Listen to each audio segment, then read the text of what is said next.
Selamat malam, Pak. Perkenalkan, nama saya Veronica Angel dengan NIM 2061201062. Di sini saya akan menjelaskan tentang cara membuat regresi linear berganda dengan menggunakan SPSS. Pertama, ini saya sudah ada data di Excel dengan judul pengaruh promosi dan harga terhadap keputusan konsumen. Pertama-tama kita copy data X1, X2, dan Y ke SPSS.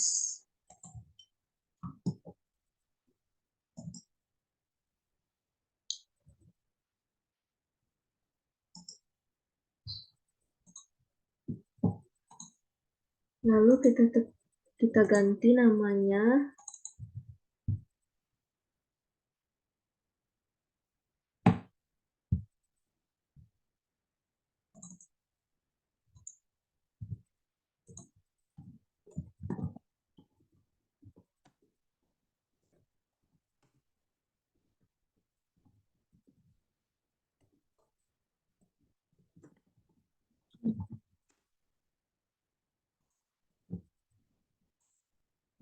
lalu kita tekan analyze regression linear. Di sini kita letakkan keputusan konsumen di dependent dan independent, promosi dan harga. Lalu statistiknya kita isi di checklist. Oke, lalu continue. Lalu plotnya ini ke Y, ini ke X. Ini di checklist dan di save-nya ini ditekan, lalu oke. Di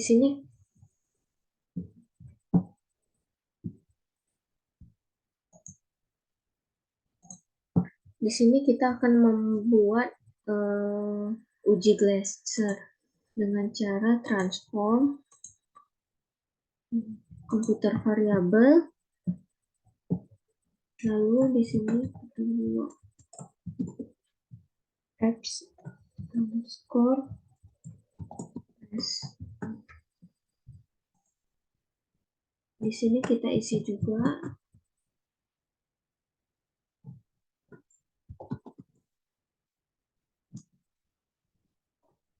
underscore 1 tutup kurung.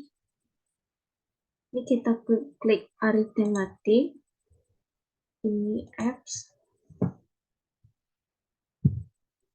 lalu oke.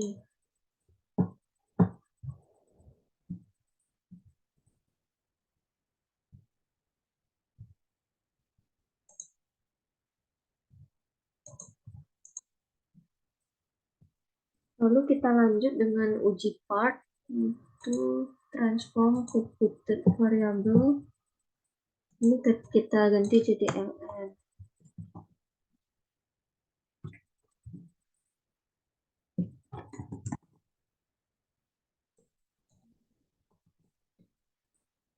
Lalu kita tambah kutip 2 kurung. Ini kita ganti jadi ln. Oke.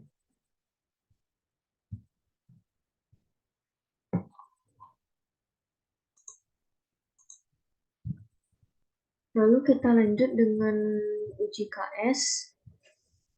Klik analyze, non-parametric test, legasi dialog, sampel KS.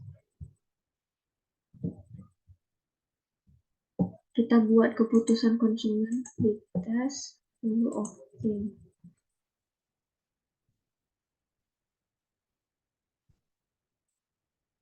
Lalu kita run test dengan cara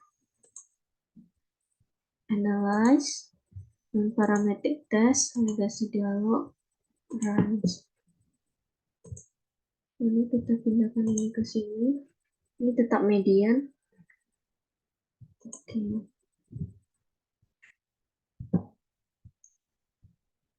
Lalu kita lanjut.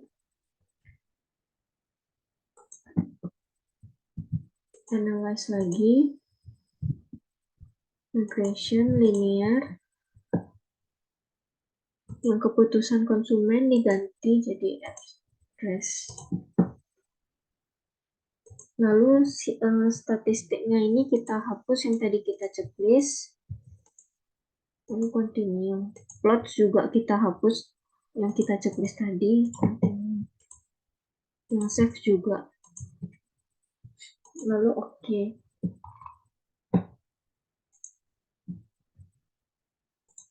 Lalu untuk yang uji part kita ganti juga.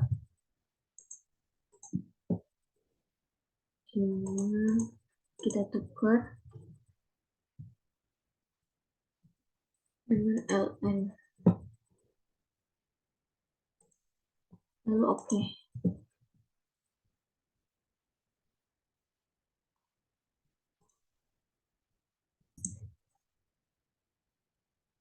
Lalu untuk baca hasilnya ini saya udah pindahkan ke PDF. Nah, untuk uji normalitasnya pada tabel ini data-data titik-titiknya ini terlihat dekat dengan garis diagonal. Semakin dekat titik-titik data dengan garis rata-rata atau diagonal ini, maka semakin normal data tersebut.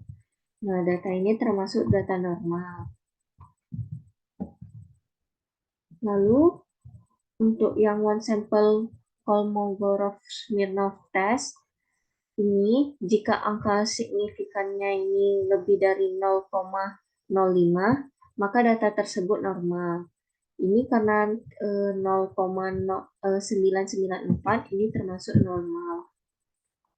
Lalu untuk uji autokorelasinya, ini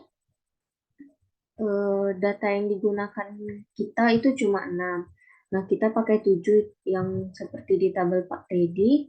Nah, jadi rumusnya DU lebih kecil dari D lebih kecil dari 4 kurang DU. Sama dengan ini data yang dari tabel yang ketujuh, 1,896 lebih kecil dari 2,923 lebih kecil dari 4 kurang 1,896.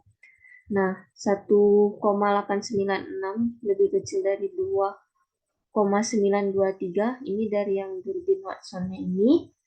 Nah, jadi yang 2,923 ini dikurang 4 muncul hasilnya 1,077.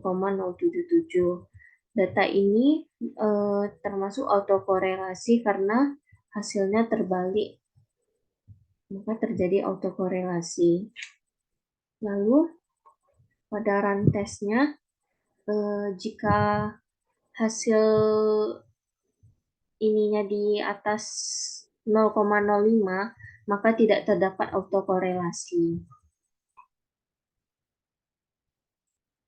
Lalu, untuk uji multikoliniaritas pada hasil yang di harga dan keputusan konsumen, jika hasil correlation yang tadi sudah dihitung, jika hasilnya menunjukkan di bawah 0,9, maka artinya itu sudah bagus dan tidak ada gejala multikoliniaritas. Ini di data saya itu 0,403, berarti di bawah 0,9, makanya artinya tidak ada gejala multikoliniaritas.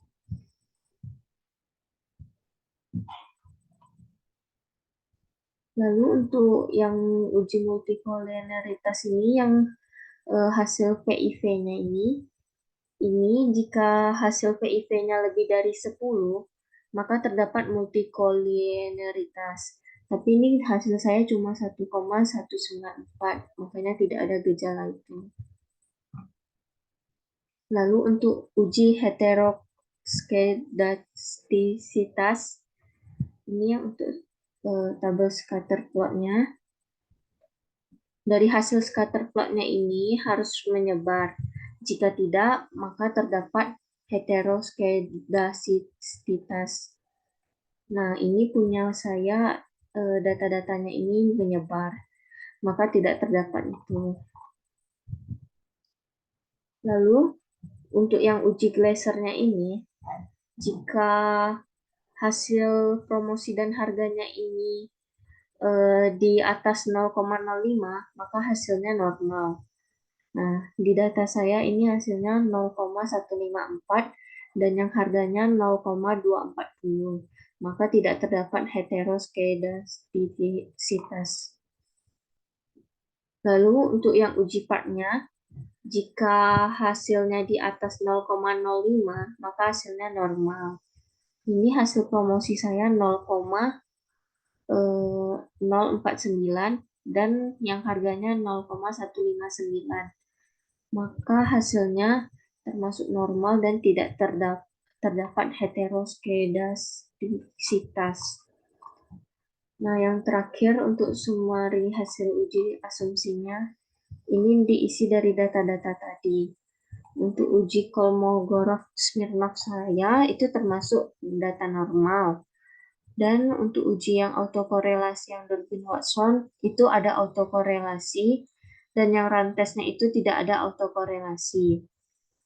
Dan untuk uji multikolinearitas atau PIV, untuk promosi itu tidak ada gejalanya, dan yang harga juga tidak ada gejala multikolinearitas.